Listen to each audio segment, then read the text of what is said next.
Во недостиг на работни места во нашата земја, младите лица се почесто избираат да работат во други држави, а неретко одлучуваат и да останат да живеат таму.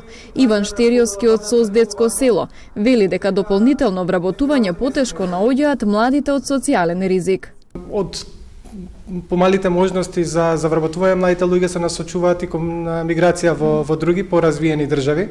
Од друга страна, на пазарот на трудот послабо се застапени младите лица во социјален ризик од повеќе категории, тука се младите од растени без родители, родителска грижа, родители кои што се жртви на семејно насилство, самоохрани родители. Во насока на подобрување на вработливоста на младите, многу често невладините организации спроведуваат проекти. Ана Марија Стаменковска, магистер по биотехнички науки, која по 18 месеци како активен барател најде работа по обуките во Сдруженијето Институт за развој на заедницата. Вели дека голем дел на младите не знаат и како да напишат биографија. Да напишеш вистинска биографија што ќе ти донесе вистинско работно место.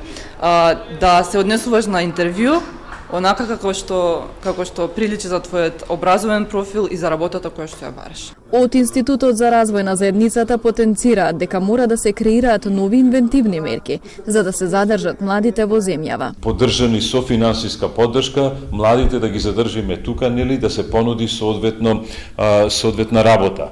Исто така мора да имаме и планирање при образованието.